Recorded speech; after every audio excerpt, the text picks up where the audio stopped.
Finding out that you've failed an assignment or an exam in your nursing degree feels awful. 1 minute you're just getting on with your course, trying to survive placement, deadlines, work and life, just like everyone else, and the next minute you're staring at a result that you never expected and wondering what it has to say about your future nursing career. So if this has happened to you, the first thing I want you to hear very clearly is this: you have not failed nursing, and you are definitely not the only student sitting here right now feeling like this. Resits are far more common in nursing than people like to admit. Most nurses that you look up to, the ones who seem confident, calm and like they've always got it together, have probably failed something during their training.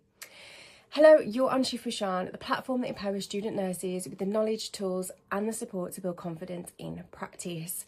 Now today in this video, I want to break down what resits actually look like and the practical ways that you can bounce back and get that pass. One of the biggest lies that students quietly tell themselves is that real and good nurses don't fail, but honestly, that is not true.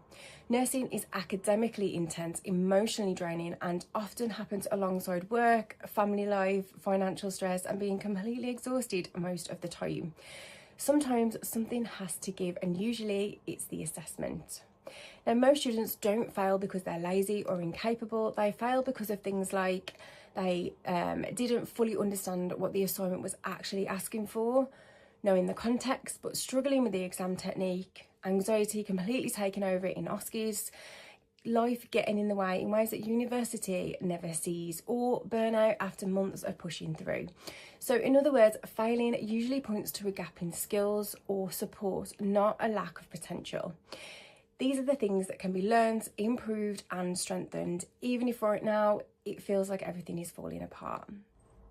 So what actually happens after you fail? Now, when you see a refer or fail, usually a mark under 40%, your mind often jumps to the worst case scenario. I'm going to be kicked off the course, I'm never qualifying, I've let myself down, feeling like everyone else is moving on without you. But in reality, the process looks much calmer and much more structured than it feels in your head. So most of the time it looks like this. So first, you're told you haven't met the pass standard. That might be in an exam, an assignment, an OSCE or placement assessment. Now, I have got videos on what to do if you fail an OSCE or you fail placement, and I will leave them in the description. Then you're offered a resit or a retrieval period.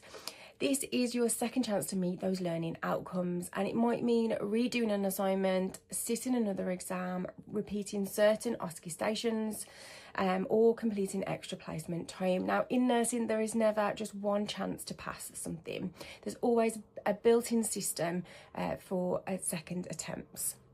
Now, your mark is usually capped, and in most universities, resits marks are capped at the minimum pass mark, which is 40%. And yes, that can feel unfair, especially if you put more work into the second attempt. But it won't affect your registration. It doesn't stop you from becoming a nurse.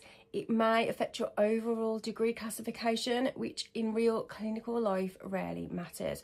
No patient has ever asked me what I got in my health promotion assignment or what overall degree classification that I've got, because that's not what patients care about. Academically, a resit is just another assessment, but emotionally it can feel like a bit of a personal failure. And it can get really overwhelming very quickly, especially when you have to resit on top of other modules, other deadlines and placements. A lot of students can feel embarrassed or worried about telling their family, dread bumping into classmates who have passed, and quietly start questioning whether they're cut out for nursing at all. It's also frustrating watching other students get a break while you're back revising or rewriting an assignment again. This is the part that people don't talk about enough.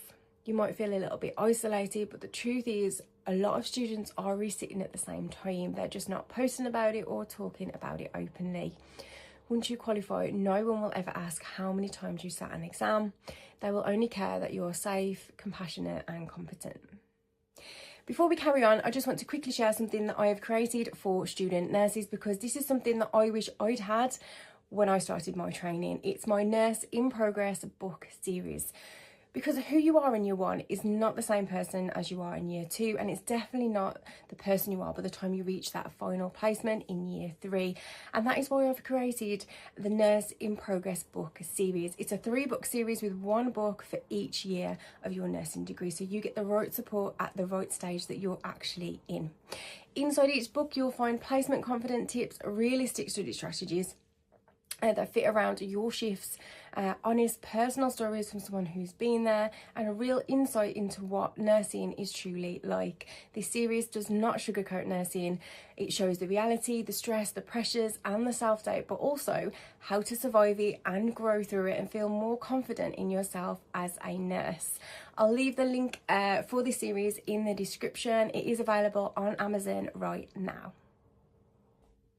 The most important step then is getting proper feedback. When you fail something, it's very tempting to avoid the feedback completely or skim it and assume you know what went wrong, but both usually make things harder.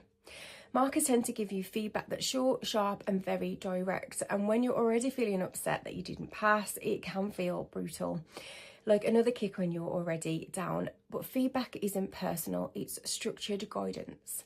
You really need to understand exactly why you didn't pass, and that means reading all the written feedback slowly when you're calmer. Book a meeting with your marker or module lead and ask quick, clear questions like what specifically was missing, what was this about the knowledge, the content, the structure or the technique, and what does a solid pass look like? Now, using your feedback properly could save you rewriting your whole assignment when actually you might just need to tweak a couple of things or focus on one topic. With resits, try to think practically and not emotionally. So in understanding what your resit actually involves. So resits aren't always as simple as just do it again. Sometimes the format changes, sometimes only certain sections are reassessed, and sometimes the expectations are slightly different. So make sure you know what learning outcomes you're being assessed on, whether it's a new question or the same one, when the deadline is, and how to submit and what support is available. Clarifying this early takes away a lot of unnecessary anxiety and stops you preparing for the wrong thing. If you keep seeing the same comments in your feedback, for example, needing to do more analysis, that is a pattern, and patterns are useful. You can take that to your university library or student services and ask about workshops on things like critical thinking, academic writing or research skills. These are usually free and can make a massive difference. One of the hardest things to accept is that effort alone isn't enough. If you revise the same way, write the same way and use the same strategies, often you're going to get the same result. This time isn't about proving how hard you can work, it's about learning to work smarter. So for assignments, that usually means focusing on structure, marking criteria and getting some academic support.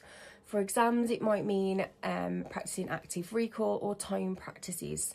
And for Oscars, it might mean practicing out loud, using checklists or recording yourself, because a different approach usually means a different outcome. Treat your resit like a small project. So resits often sit on top of everything else, and that is what makes them feel so overwhelming. So instead of seeing it as one massive scary thing, you need to break it down. Create a simple weekly plan, set small, realistic goals, use short, focused study sessions, and give yourself personal deadlines before the real one. A 3,000-word essay feels impossible, but 500, 600-word sessions feels more manageable. Looking after your confidence in this period then. This part matters more than most students realise. A knock to your confidence can affect your performance just as much as a lack of knowledge. It can affect your mood, your motivation, and even how you show up on placement. So here's a few reminders that you really need to hear. You are not your result, and this feeling, it is temporary. You're also not alone in this, and talking to someone helps because keeping it inside makes it feel much heavier than it needs to be. Support might look like venting to friends, booking academic workshops, or speaking to your personal tutor. But support is often the difference between you just surviving your degree and actually thriving in it. I've seen some brilliant student nurses fail and then go on to be exceptional nurses, but I've also seen students pass everything the first time and then struggle in practice. Resits don't measure your worth. What matters is that you keep going, that you learn from it, and that you don't let one result convince you that you don't belong in nursing. Because if you care this much about getting it right, you belong more than you realise. If you found this useful, click like and subscribe and share this with a student nurse that needs to hear this right now. Be kind to yourself. We've got this.